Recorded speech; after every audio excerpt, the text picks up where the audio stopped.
biarlah firman Tuhan itu ada bertumbuh di dalam kehidupan kita dan kita boleh lewati masa sukar ini dengan iman dan percaya kepada Tuhan. Amen. Dengan penuh dengan pengharapan, right? Bukan dengan kekhawatiran, bukan dengan ketakutan, tetapi penuh pengharapan, penuh dengan iman. Dan saya percaya bahwa di masa sukar inilah juga iman kita bertumbuh. Haleluya. Iman kita bertumbuh, di situ kita belajar menguatkan diri kita di dalam firman Tuhan. Pada pagi hari ini saya ingin sampaikan sebuah tajuk khotbah saya adalah janji. Kalau bahasa Inggris katanya lebih keren ya, lebih bagus, covenant, yaitu janji antara Tuhan dan manusia.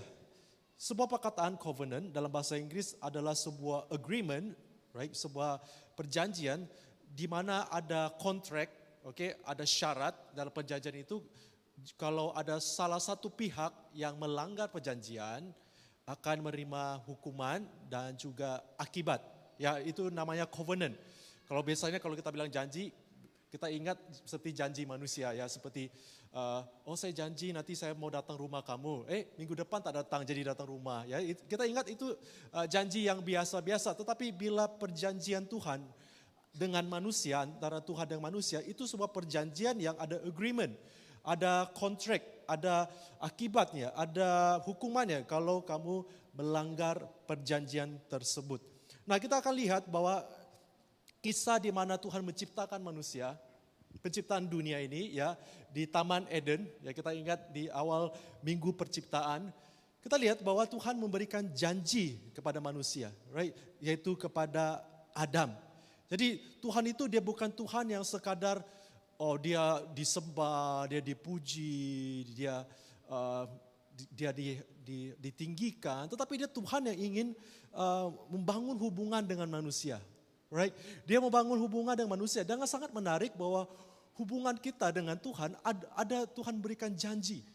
Artinya adalah inilah kasih Tuhan. Dia tidak memaksa kita, Dia tidak memaksa kita. Dia tidak menciptakan kita sebagai robot.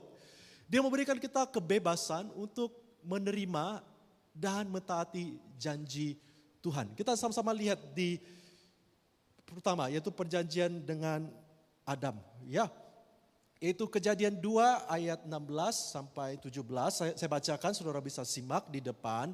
Lalu Tuhan Allah memberi perintah ini kepada manusia. Semua pohon dalam taman ini boleh kau makan buahnya dengan bebas.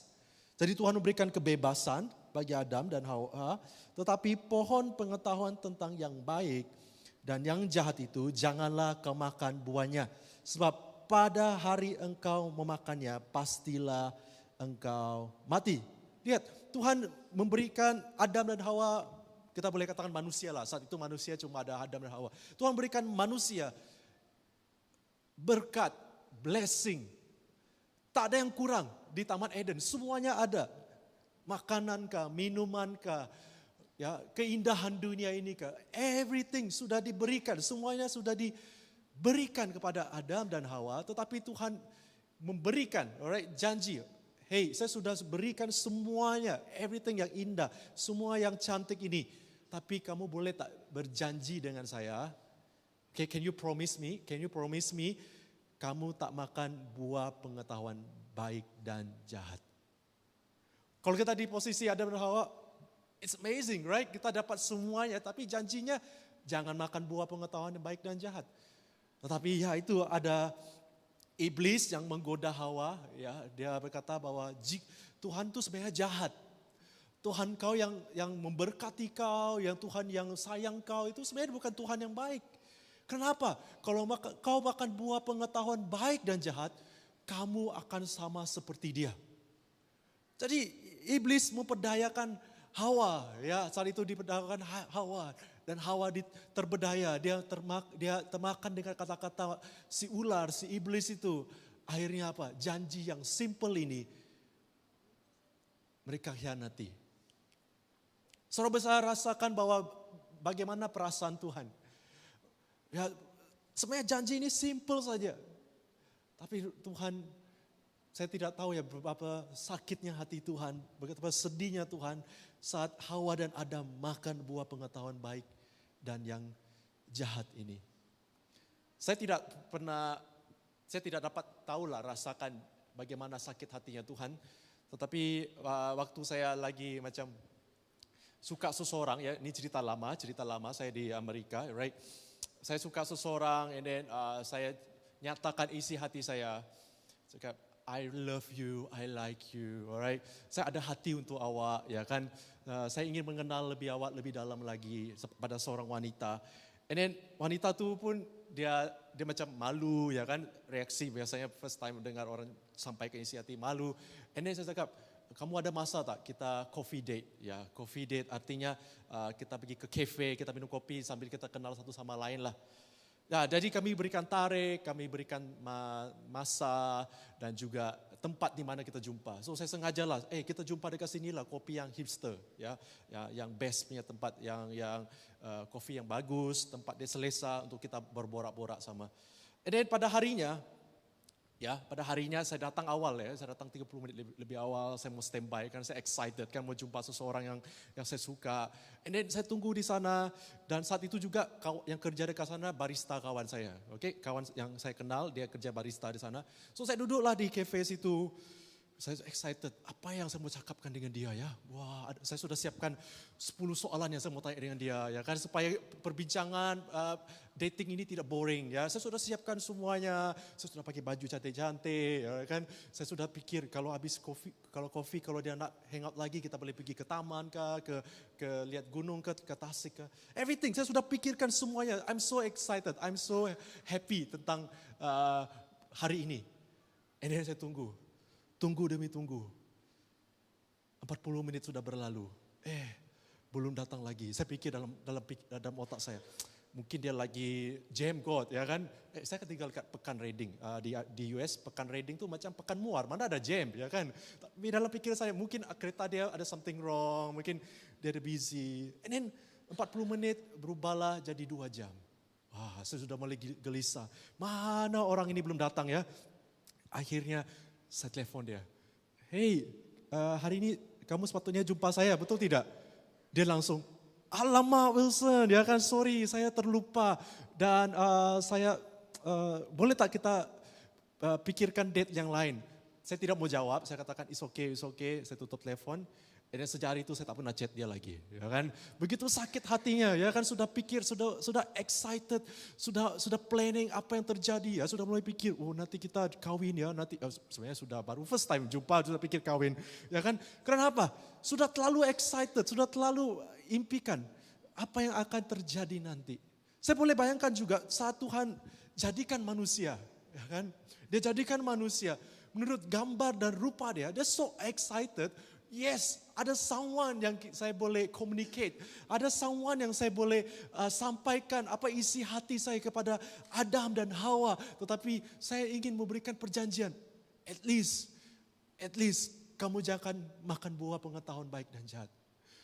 Begitu heartbrokennya Tuhan, begitu sedihnya Tuhan. Betapa sedihnya pun Tuhan, betapa begitu heartbrokennya Tuhan masih mengasihi manusia. Amen. Tuhan masih mengasihi Adam dan Hawa. Bagaimana Tuhan mengasihi mereka? Mereka sudah makan buah pengetahuan baik dan jahat. Artinya apa? Adam dan Hawa sudah tahu yang benda yang jahat. Adam dan Hawa sudah tahu benda yang baik, benda yang mungkin menyakitkan dan sebagainya. Jadi sudah tahu dosa. Jadi Tuhan mengasihi mereka, Tuhan mengasihi Adam dan Hawa. First time saat mereka makan buah pengetahuan baik dan jahat, apa terjadi pada Adam dan Hawa?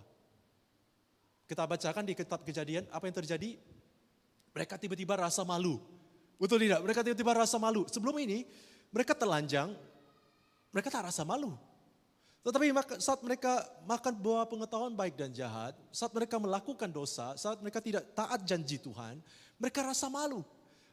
Dan mereka coba tutupi rasa malu mereka. Mereka mengambil daun, ya, tutup alat private part mereka, tetapi Tuhan begitu mengasihi mereka karena Daud boleh layu, betul tidak? Bayangkan baju hari ini, kita hari ini datang gereja semua pakai daun. Ya, jemaat-jemaat Tuhan, tema minggu depan, dress code kita semua temanya pakai daun-daun. Saudara, gereja kita jadi viral, ya, menjadi kembali ke Taman Eden, ya, semua pakai daun-daun. Kenapa? Daun boleh layu, Ya kan? Daun itu sesuatu yang pelindungan yang tidak kekal, ya, artinya bila-bila boleh koyak, ya kan? Bila-bila angin tiup boleh terbang. Tetapi Tuhan mengorbankan binatang. Tidak disebutkan binatang apa. Tuhan mengambil kulit binatang tersebut dan Tuhan letakkan kulit itu kepada Adam dan Hawa. Untuk supaya mereka tidak rasa malu. Karena Adam dan Hawa tidak taat janji kepada Tuhan. Ada something yang perlu dikorbankan. Nanti kita akan lebih dalam lagi tentang janji Tuhan. Ada something, ada binatang yang harus dikorbankan. Yang Tuhan sudah ciptakan demikian rupa. Harus dikorbankan untuk Adam dan Hawa. Untuk menutupi rasa malu mereka. Lalu di Kejadian 3 ayat 23 saudara boleh catat, saya tidak tulis di sini. Kejadian 3 ayat 23, lalu Tuhan mengusir dia dari Taman Eden. Ya, mengusir Adam dan Hawa Taman Eden supaya ia mengusahakan tanah di mana dia ambil. Ia menghalau manusia itu di sebelah timur Taman Eden dan ditempatkannya lah berapa kerup dengan pedang yang menyala-nyala menyambar untuk menjaga jalan kehidupan. Kita lihat bahwa Tuhan usir dari Taman Eden karena apa? Saat itu di Taman Eden ada satu pokok namanya apa? Kalau saudara selidikilah, yaitu pohon kehidupan. Ya, Tuhan usir Adam dan Hawa. Kenapa? Takutnya nanti Adam dan Hawa makan buah pengetahuan, buah kehidupan ini, mereka akan hidup selama-lamanya. Jadi selama itu manusia tidak ada namanya umur. Mereka di Taman Eden tidak ada namanya jadi tua, ya bertambah umur. Mereka hidup selama-lamanya. Mereka tidak mati karena ada namanya buah kehidupan. Tapi karena Tuhan sudah tahu bahwa mereka jatuh dalam dosa, mereka sudah mengingkar janji Tuhan, makan buah pengetahuan baik dan jahat, Tuhan katakan bahwa saya tidak mau manusia hidup selama-lamanya. Kenapa? Bayangin kalau kita orang yang berdosa hidup selama-lamanya, dosa kan ada akibat. Ya kan, kita membunuh orang ini tak mati, dia hidup, ya karena dia makan buah kehidupan, dan orang ini masih hidup, kita bunuh, dan dia juga coba bunuh kita punya keluarga. Dan keluarga kita tak mati karena ada buah pengetahuan, buah kehidupan ini. Akhirnya manusia boleh bayangkan kan saling membunuh tapi tak mati, akhirnya hidup ini kacau, betul ya? Hidup ini penuh dengan kebencian, hidup ini tak ada tenang, ya semuanya saling melukai satu sama lain. Jadi Tuhan usir mereka. Jadi usir supaya mereka tidak hidup selama-lamanya. Kita boleh lihat bahwa janji Tuhan yang pertama antara dengan Adam, manusia dan Hawa gagal. Dan manusia alami akibat, yaitu apa? Diusir daripada Taman Eden untuk kebaikan manusia. Bukan Tuhan jahat, bukan Tuhan tidak senang dengan Adam dan Hawa. Tapi Tuhan begitu sayang mereka, Tuhan tidak mau mereka hidup kekal selama-lamanya seperti dalam dosa. Tuhan usir mereka dari Taman Eden. Dan ada binatang, ada seekor binatang yang harus dikorbankan untuk mereka. Kita lihat berikutnya, Tuhan tidak pernah give up. Tuhan tidak pernah putus asa. Akhirnya di dalam kehidupan Adam dan Hawa mereka lahirkan anak. Lalu Tuhan berjanji juga dengan Abraham. Sekali lagi Tuhan melawati umatnya. Sekali lagi Tuhan melawati manusianya. Dia datang kepada Abraham. Dan dia berkata bahwa dia membuat sebuah perjanjian. Aku akan membuat engkau menjadi bangsa yang besar. Dan memberkati engkau. Serta membuat namamu masyhur. Dan engkau akan menjadi berkat. Aku akan memberkati kau. Orang-orang yang memberkati engkau dan olehmu semua kaum di muka bumi akan mendapat berkat. Tuhan menjanjikan kepada Abraham. Saat itu Abraham keluar dari tanah di mana dia tinggal. Ya. Saat itu Mesopotamia, ya boleh mereka katakan pada hari Alkitab mereka coba selidiki dari mana Abraham asal. Oh rupanya dari Mesopotamia. Tuhan bawa dia keluar daripada tanah dia, dari kampung dia, menuju ke tanah perjanjian, yaitu tanah Kanaan, yang di sekarang ini namanya Israel. Tuhan bawa dia, dan Tuhan memberikan janji. Dan sekali lagi Tuhan datang melawat umatnya. Tadi yang first fail, Tuhan sekali lagi coba berikan janji. Hei, aku akan pilih engkau, bangsamu adalah bangsa yang terpilih. Dan kita lihat bahwa Abraham saat itu saat menerima janji Tuhan, sudah hampir berumur 100 tahun. Ya, belum punya anak lagi. Dan Abraham garuk-garuk kepala, mungkin dia pikir ya Tuhan kata dari saya ada keturunan bangsa yang besar, anak saja satu pun tak ada. Ya, jadi Abraham dia coba cari cara bagaimana saya janji Tuhan digenapi. Sebenarnya kalau Tuhan berjanji dengan kita, Tuhan yang melakukan, betul tidak? Tuhan yang akan bertindak. Tetapi karena Abraham sangat gelisah, ya Abraham sangat, saya sudah tua, Sarah mandul. Akhirnya Kejadian 16 ayat 2, maka berkatalah Sarah kepada Abraham, engkau tahu, right? Tuhan tidak memberi aku melahirkan anak. Karena itu baiklah hampiri hambaku itu Hagar. Ya, mungkin oleh dialah aku dapat memperoleh seorang anak. Akhirnya Abraham dengar kata Hagar lah, dengar kata Sarah lah, oke lah. Kalau gitu saya dekati, saya tidur bersama Hagar, kamu punya hamba, supaya kita punya anak. Dan melalui Hagar muncullah anak namanya apa? Ismail, ya. Muncullah namanya Ismail. Saudara tahu bahwa anak Ismail ini bukan orang yang biasa-biasa ya. Kita lihat melalui sejarah, dari keturunan Ismail, lahirnya adanya namanya seorang bernama M. Kamu tahu ya, orang yang bernama M. Dari keturunan Ismail. Dan Tuhan sudah berkata kepada Hagar ya, malaikat Tuhan sampaikan kepada Hagar, Kejadian 16 ayat 12, seorang laki-laki yang lakunya, jadi anak Ismail ini lakunya seperti keledai liar. Oke, laki-laki yang lakunya seperti keledai liar, artinya behavior anak kau ini akan seperti donkey yang liar. Tangannya akan melawan tiap-tiap orang dan tangan tiap-tiap orang melawan dia. Nah, dari keturunan M ini muncullah ada agama yang baru. Betul tidak? Ada agama yang baru. Kita lihat bahwa sampai hari ini digenapi apa yang Tuhan katakan tentang Ismail. Dia seperti donkey yang liar. Apa tuh donkey yang liar? Tak boleh duduk diam. Ya, tak boleh duduk diam, lompat sini, lompat sana ya. Dan tangannya akan melawan tiap-tiap orang. Artinya apa? Tangan dia, perbuatan dia selalu mau saja berperang.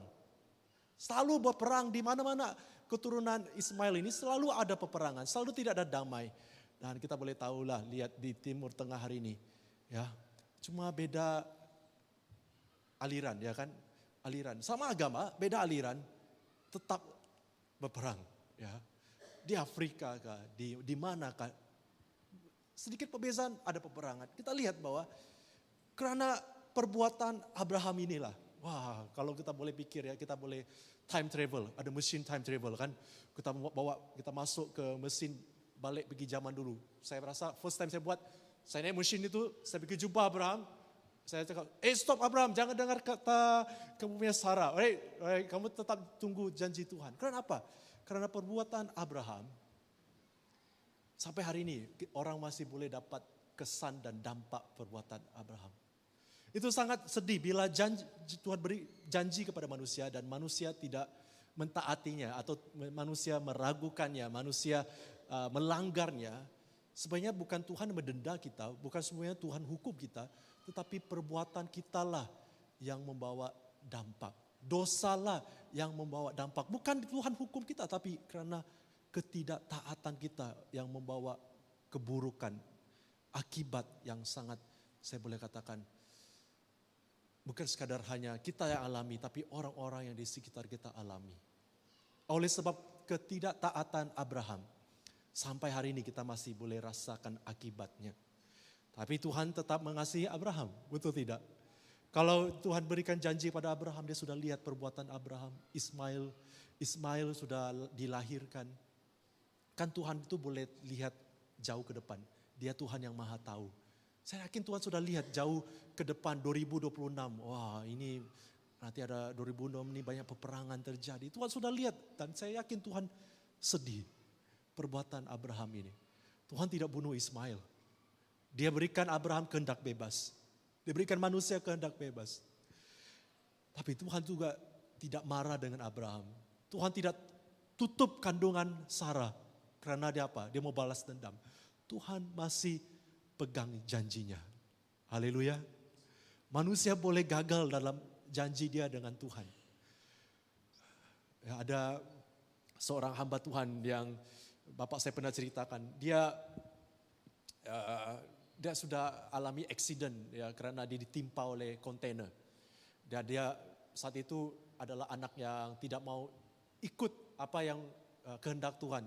Mamanya saat itu lahirkan dia dan mama katakan bahwa anak ini akan melayani Tuhan. Anak ini akan jadi pastor. Tapi saat anak ibu besar, dia berikan kesaksian, dia tidak sama sekali mau melayani Tuhan. Dia hidupnya rusak, hidupnya kesana sini, buat orang hidup susah, buat orang tuanya susah. Akhirnya pada saat itu kontainer tertimpa dengan dia. Alright, dia basah di saat kerja, tapi dia masih hidup. Boleh bayangkan dia masih hidup. Dan dia masuk sekolah kitab, dia jadi hamba Tuhan. Tapi dalam keadaan yang ya badannya tidak lagi sempurna. Kadang-kadang ya itulah janji, kalau Tuhan kita berjanji dengan Tuhan, kadang-kadang kita boleh gagal, kadang-kadang kita boleh cuai. Tapi kita tidak berhenti di sini saja, kita tidak berhenti di Abraham. Ini perjanjian kedua dengan Tuhan dengan manusia melalui Abraham. Tapi Abraham tetap punya anak, ya Abraham punya anak dan dia tetap Tuhan berikan janji bahwa keturunannya akan besar, bangsa yang besar. Ya, lalu Ishak menemukan istri dan akhirnya keturunan Abraham menjadi bangsa yang besar. Tuhan juga berkati bangsa ini dan bangsa ini berada di Mesir. Ya, kita sudah tahu ya, bangsa ini sangat di Mesir. Melalui Yusuf lah adik-adik dia semua boleh tinggal di Mesir dan mereka menjadi bangsa yang sangat besar, keturunan yang banyak. Dan Tuhan menetapi janjinya walaupun manusia mengingkar. Itu begitulah baiknya Tuhan, begitu besarnya kasih Tuhan pada kita. Tetapi jangan lupa, perbuatan kita, tindakan kita ada akibatnya. Ismail tetap ada. Ismail masih ada di sini. Ismail masih membuat seperti yang Tuhan nubuatkan kepada dia. Bahwa bangsa-bangsa akan menyerang dia dan dia juga menyerang bangsa-bangsa yang lain. Kita lihat yang berikutnya. Perjanjian dengan Musa. Sekali lagi Tuhan datang kepada umatnya. That's begitu pribadinya Tuhan. Dia tidak pernah give up. Dia cari terus. Dan dia berjanji dengan Musa lah sekali lagi. Yaitu Keluaran 19 ayat 5. Sudah keturunan yang besar. Ya, keturunan Abraham jadi besar. Jadi sekarang, jika kamu sungguh-sungguh mendengarkan firman-Ku. Tuhan berfirman kepada bangsa Israel. Dan berpegang pada perjanjian-Ku. Maka kamu akan menjadi harta kesayanganku sendiri dari antara segala bangsa. That's amazing, right? Hey, kalau kamu terus berpegang pada firman-Ku, mendengar firman-Ku, tetap pegang janjiku, right? Apa janji Tuhan? Yaitu kamu harus berbeza dengan bangsa-bangsa yang lain. Kamu harus beribadah kepadaku. Jangan menyembah ada Tuhan yang lain. Ya, jangan membunuh, jangan mencuri, jangan menginginkan harta yang lain. Tuhan sudah berikan janji bahwa hey, perjanjian kita adalah kalau kamu tidak menyembah ada berhala yang lain, kamu hanya beribadah kepadaku. Kamu jangan membunuh, kamu taat hari Sabat, right? Kamu jangan mencuri, kamu hidup sungguh-sungguh. Aku akan menjadikan engkau harta kesayanganku.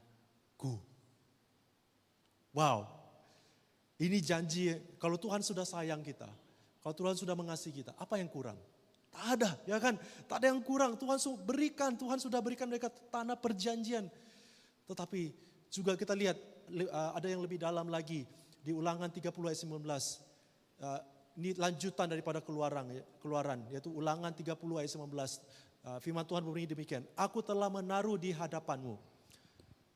I give you. Saya sudah letakkan, saya sudah berikan kepadamu. Oke, di hadapanmu hidup dan mati. Berkat dan kutuk. Pilihlah hidup supaya engkau dan keturunanmu hidup. Artinya apa? Tuhan berikan choice. Kamu mau hidup di dalam janji Tuhan? Kalau kamu tidak mau hidup di dalam janji Tuhan, kamu hidup di luar janji Tuhan, yang ada adalah maut, mati, dan kutuk. Kita flashback balik. Perkataan ini sama yang Tuhan berikan kepada Adam dan Hawa. Betul tidak? Tuhan berikan Adam dan Hawa. Jangan makan buah pengetahuan baik dan jahat. Kamu akan mati. Di Ulangan 30 ayat 15, Tuhan juga sekali lagi katakan, I give you choice, saya berikan pilihan. Kamu mau hidup atau mati, kamu mau berkat atau kutuk. Kalau mau hidup, kalau mau berkat, pilihlah aku. Itu jangan membuat patung berhala, jangan taat dengan orang tua, ya, jangan membedakan batas tanah, jangan menyesatkan orang buta, jangan ada perzinahan, jangan membunuh, jangan menerima suap, ya. Banyak yang Tuhan berikan kepada mereka melalui Musa. Tapi begitu perfectnya, ya, rules, peraturan yang diberikan manusia yang sangat simple mereka boleh follow. Manusia tidak taat. Apa kutuknya? Kita lihat di Ulangan 19, saudara boleh buka di ayat yang 15 sampai 68. Banyak kutuknya. Yaitu apa? Gagal di kota, di ladang kamu diambil, ya, anak-anakmu akan hilang, penyakit, hama, kekeringan, bencana alam, kekalahan dalam peperangan, penindasan, pengasingan, dan kelaparan terjadi. Kutuk yang berat adalah kamu akan dibawa pergi ke negeri yang asing. Dan kita bisa lihat bahwa keturunan bangsa Israel, mereka gagal. Mereka gagal hidup kudus, mereka gagal setia kepada Tuhan. Dan akhirnya Tuhan tidak pernah give up. Berikutnya yang terakhir adalah perjanjian Tuhan dengan Daud. Saat itu mereka betul-betul hidup jauh daripada Tuhan. Mereka kalah perang, mereka hidup dalam melarat. Ya, artinya melarat apa? Tak ada apa-apa, semuanya sudah diambil, makanan tak ada pelindungan dan sebagainya. Dan Tuhan datang sekali Daud. Tuhan ingin memakai melalui keturunan Daud. Tuhan pulihkan kerajaan Israel. Di 2 Samuel 7 ayat 12. Tetapi kasih setiaku tidak akan hilang daripadanya, daripada Daud. Seperti yang kuhilangkan daripada Saul, yang telah kujauhkan daripada hadapanmu. Keluarga dan kerajaanmu akan kokoh untuk selama-lamanya. Di hadapanku tatamu akan kokoh untuk selama-lamanya. Tuhan katakan kepada Daud, alright, kamu mengasihi aku, saya lihat setiap perbuatan kamu yang luar biasa. Aku akan mengokohkan, aku akan mengekalkan keturunanmu. Dan janji Tuhan tetap ada. Dan Tuhan tunjukkan, kalau kamu ingin lebih sedikit lagi, kamu boleh baca 1 Raja-Raja, 2 Raja-Raja. Di situ keturunan Daud boleh dihitung adalah 20 keturunan, ya, 20 keturunan, yaitu raja, yaitu Daud, Salomo, Rehabiam, Abia, Asa, Yosafat, Yoram, Ahazia, Atalia, Yoas, Amazia, Azaria. Semua itu adalah raja-raja keturunan Daud. Dan Tuhan tidak pernah mungkir janjinya. Tuhan tetap pegang janjinya. Keturunanmu lah yang akan menjadi pemerintah di kerajaan Israel. Tetapi sayangnya saat Salomo mati, diberikan 2 kerajaan. Kerajaan Israel berpecah. Yang satu kerajaan Yehuda, satu kerajaan Israel. Artinya apa? Israel ada di utara, yang di selatan adalah kerajaan Yehuda, yaitu diperintah oleh keturunan Daud. Dalam 20 raja keturunan Daud, dari Daud sampai Zedekia, hanya yang 7 yang taat pada Tuhan. Hanya yang 7 yang mengasihi Tuhan. Tapi majority, 13 raja yang memerintah di keturunan Daud, semua adalah yang tidak taat dan jahat. Perbuatan mereka begitu jahat. Mereka mempersembahkan anak mereka ke dewa-dewa. Anaknya dipersembahkan sebagai korban. Sampai hari ini masih ada. Kamu tak percaya, tengoklah Epstein punya cerita. Semua anak-anak muda tahu ya, Epstein punya cerita. Ya, persembahkan bayi, makan bayi. Ya, kamu tengoklah file-file di situ. Sampai masih hari ini masih ada orang menyembah setan, menyembah berhala. Kita bisa lihat bahwa begitu jahatnya. Tapi Tuhan sabar. Luar biasa. Tuhan sabar sampai keturunan yang ke-20. Dan Tuhan katakan, enough is enough. Akhirnya Tuhan mengizinkan kerajaan Babel datang menyerang kerajaan Israel. Dan bawa orang Israel saat itu ke pembuangan Kita ada kisah Daniel ya kan, ada kisah Daniel, ada kisah Esther. Itulah bangsa Israel yang sedang di dalam pembuangan di Babel. Tetapi Tuhan tidak pernah give up. Katakan amen. Tuhan tidak pernah give up. Tuhan tidak pernah putus asa dengan kita. Akhirnya yang berikutnya Tuhan katakan I better way. Yaitu perjanjian yang baru ini bukan saya dengan manusia. Bukan saya antara dengan Adam kah, Abraham kah, dengan Musa kah, dengan Daud. Kali ini perjanjian baru ini dimulai melalui Yesus Kristus. Haleluya. Kita lihat sama-sama di 2 Samuel 7 ayat 12 sampai 16. Saya tidak baca semuanya. Karena itu ia adalah, ini bukan Samuel ini, Ibrani, sorry. Saya lihat ayat yang terakhir, salah. Ibrani 9 ayat 15. Ibrani 9 ayat 15. Karena itu ia, Yesus adalah pengantara dari jemaat-jemaat Tuhan, perjanjian baru. Supaya oleh kematian Yesus, mereka yang telah dipanggil menerima janji yang kekal. Yaitu apa? Pengampunan dosa. Kita lihat di 1 Korintus 11 ayat 25. Demikian juga, ini biasanya kita baca di dalam saat kita mengambil perjamuan kudus. Ya kan? Demikian juga cawan sesudah makan. Yesus berkata, cawan ini adalah perjanjian baru. Oleh darahku, setiap kali kamu minumnya, perbuatlah itu untuk mengenangkan aku. Tentang Yesus. Melalui kematian Yesus ada perjanjian baru. Kita lihat 4 perjanjian yang sebelumnya. Adam, Abraham, Musa, Daud. Tuhan berikan banyak perjanjian. Perjanjian yang paling simple. Jangan makan buah pengetahuan baik dan jahat.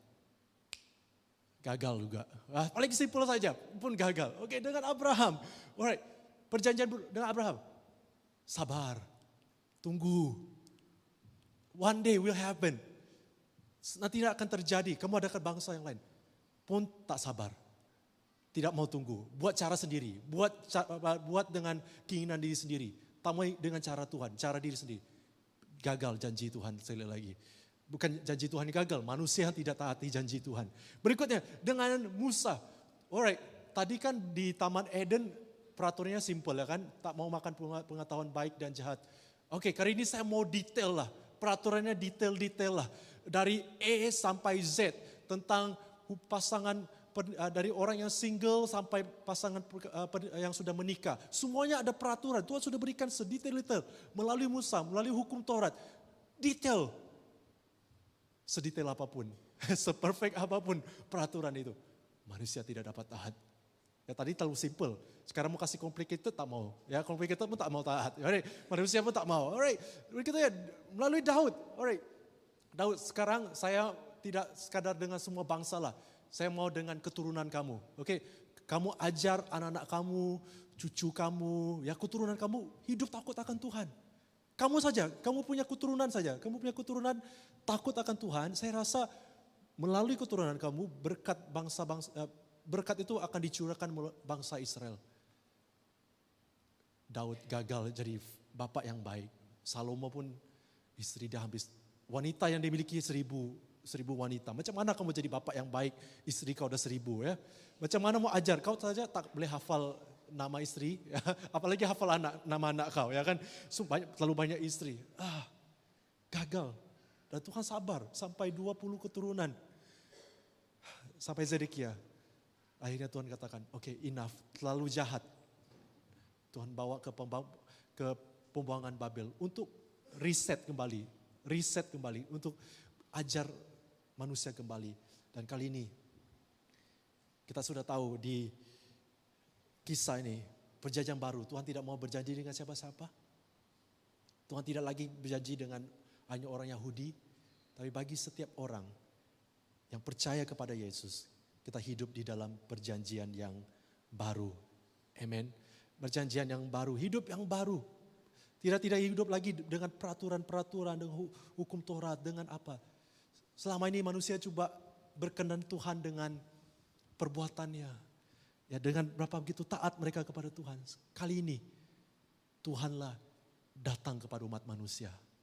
Amen. Melalui Yesus Cerita tentang Yesus adalah sebaik apapun peraturan, sebaik pun apapun agama tersebut, selalu kehidupan manusia itu ada dosa. Tapi melalui perjanjian baru, melalui Yesus, artinya apa? Yesus datang kepada kita. Alright? Dia datang kepada kita. Dan kita lihat bahwa kenapa melalui Yesus. Kata Ibrani, mengampuni. Alright? Untuk mengampuni dosa-dosa kita. Yaitu namanya nasa. Artinya adalah bukan sekadar lupa.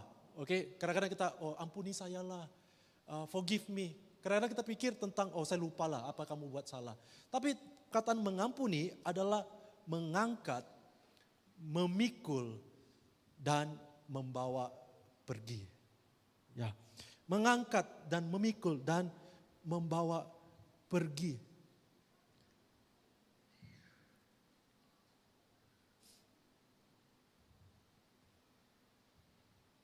Ada namanya Hari Pendamaian di Perjanjian Lama. Ini cerita tentang pengampunan.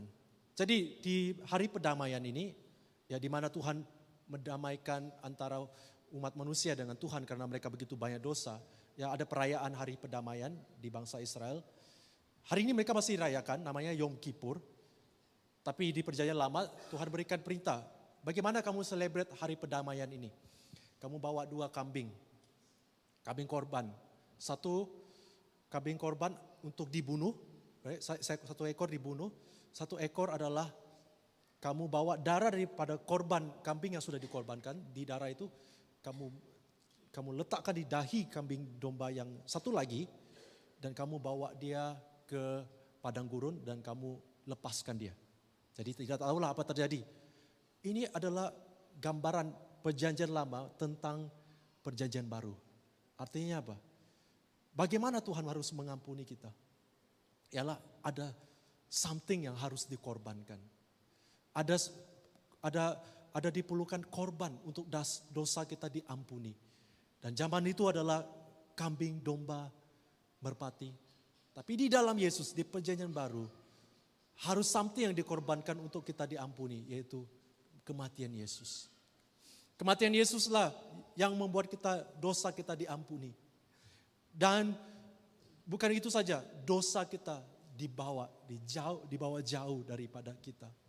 Saya percaya bahwa ada apapun ikatan dosa kita, apapun yang mengikat kita, dosa, saya percaya bahwa ada kuasa Tuhan, ada pengorbanan Tuhan bagi kita. Bukan sekadar mengampuni kita, tetapi membawa pergi dosa itu daripada kita. Amen. Bawa pergi dosa itu daripada kita. Sebab di Yesaya 53 ayat 5. Tetapi Yesus, yang ini nubuat tentang Yesus, dilukai kerana dosa-dosa kita dan didera kerana kejahatan kita. Ia dihukum supaya kita diselamatkan, kerana bilur-bilurnya kita disembuhkan. Amen. Karena bilur-bilurnya disembuhkan. Saudara lihat bahwa kisah tentang Yesus, siapa yang menghukum Yesus? Ya kan? Siapa yang menghukum Yesus? Bukan Tuhan yang menghukum Yesus. Manusia yang hukum Yesus. Pilatus, bangsa-bangsa Yahudi, mereka meludah Yesus, mereka mensiksakan Yesus, mereka menyalibkan dia. Ya, Tuhan tidak sama sekali menghukum, tapi kerana manusialah tidak taat, dan dia menjadi hukuman, dia menjadi kutuk di kayu salib. Dan melalui kematiannya itu, dosa kita diampuni, kita diselamatkan, dan bilur-bilurnya disembuhkan. Amen. Dan kita menerima identiti yang baru, yaitu namanya anak Tuhan. Amen. Anak Tuhan. Anak Tuhan artinya apa? Anak Tuhan adalah kita memiliki hubungan yang dekat dengan Tuhan. Kita mengejar hubungan bersama dengan Tuhan. Ya, kita tidak lagi ada perpisahan dengan kita. Dulu ada janji, kamu taat dengan perjanjian, baru kamu ada hubungan dengan saya. Baru kamu menerima berkat. Tapi hari ini, bagi kita yang percaya kepada Tuhan, bagi kita yang memberi hidup kita kepada Tuhan, itu kita hidup di dalam perjanjian yang baru. Amen. Jadi pertanyaan kita adalah, bagaimana saya hidup di dalam perjanjian yang baru ini? Saya tidak perpanjangkan firman Tuhan. Saya minta pemain musik untuk maju ke depan. Bagaimana saya hidup di dalam perjanjian yang baru ini? Saya tidak mau hidup seperti perjanjian lama di mana ada peraturan, ya ada. Bukan berarti kita hidup percaya pada Tuhan, kita hidup bebas. Kita lihat bagaimana kita tetap hidup di dalam perjanjian baru ini. Yang pertama adalah kita percaya pada Yesus dan pengorbanannya. Yohanes 3:16, karena begitu besar kasih Allah akan dunia ini, sehingga ia mengaruniakan anaknya yang tunggal, supaya setiap orang yang percaya, setiap orang percaya kepadanya, kepada Yesus, tidak binasa, melainkan beroleh hidup yang kekal. Jadi saudara percaya kepada Yesus pada pagi hari ini, percaya pada pengorbanannya, kita hidup di perjanjian yang baru. Berikut yang dua adalah di 1 Rasul 3:19. Karena itu bertobatlah dan kembalilah kepada Allah supaya dosamu dihapuskan. Bukan kita sedang percaya pada Yesus, tetapi kita berbalik dari dosa kita. Kita bertobat. Bertobat artinya bukan kita kembali ke dosa lagi terus-terus, tapi kita ada penyesalan. Kita katakan bahwa Tuhan, saya tidak mau jadi seperti dulu. Saya mau datang kepadamu Tuhan. Dan yang berikut yang ketiga adalah kita membuka hati kita. Supaya Roh Kudus memenuhi hati kita. Supaya Roh Kudus mengubah hati kita. Kita membuka hati kita untuk firman Tuhan. Kita belajar firman Tuhan. Kita membaca firman Tuhan. Supaya pikiran kita, cara kita berpikir diubahkan. Karena dari Yezekiel 36 ayat 26. Berkata bahwa aku akan memberikan kepadamu hati yang baru. Dan roh yang baru di dalam hatimu. Aku akan menjauhkan hati yang keras dari tubuhmu. Dan memberikan kepadamu hati yang taat. Kita tidak dapat mengandalkan kekuatan kita, saudara. Kita tidak dapat mengandalkan kalau kita disiplin sebaik apapun. Karena kita bisa lemah. Tapi semuanya bicara tentang hati. Kembali ke hati kita. Kembali kita membuka hati kita untuk Roh Kudus bekerja di dalam kehidupan kita. Dan yang terakhir adalah hidup di dalam pengampunan. 1 Yohanes 4 ayat 18. Kasih yang sempurna menyelamatkan ketakutan, dan sebab ketakutanlah berkaitan dengan hukuman. Saudara, terimalah kasih Tuhan pada hari ini. Kadang-kadang kita masih menyalahkan diri kita. Kita masih hidup dalam penyesalan. Kita masih hidup dalam, mungkin kita punish diri kita, hukum diri kita. Kenapa di masa lalu saya lakukan ini? Kenapa saya sudah gagal, saya sudah tidak berguna, saya sudah terlalu lambat. 1 Yohanes katakan bahwa kasih sempurna melenyapkan ketakutan berkaitan dengan hukuman. Saudara, Tuhan sudah mengampuni. Dan Tuhan tidak ingin kita hidup di dalam penyesalan. Tuhan tidak mau kita hidup di dalam masih pegang dengan kegagalan kita masa lalu. Terimalah kasih Tuhan. Saudara boleh tak mengampuni diri sendiri, ataupun mengampuni orang-orang di sekitar kita. Karena Tuhan sudah mengampuni kita. Haleluya. Mari kita sama-sama bangkit berdiri. Kita persiapkan hati kita pada pagi hari ini. Saya bawa saudara jauh ke belakang, melihat perjanjian Tuhan antara dengan manusia. Kita bisa lihat bahwa sebaik apapun manusia, sehebat apapun manusia, mereka boleh gagal. Tapi pada pagi hari ini, Tuhan tidak mencari kita orang yang sempurna. Tuhan tidak mencari kita orang yang baik. Tapi Tuhan mencari kita orang yang hati yang mau percaya. Dan hati yang mau berbalik, bertobat. Bukan lagi tentang hukuman yang ditulis, peraturan yang ditulis di batu. Dituliskan di, apa yang dituliskan di dalam kertas. Tapi sekarang ini adalah peraturan yang Tuhan tuliskan di dalam hati kita. Di dalam hati kita. Mari kita percaya, kita mengasihi Yesus. Kita berbalik, kita bertobat.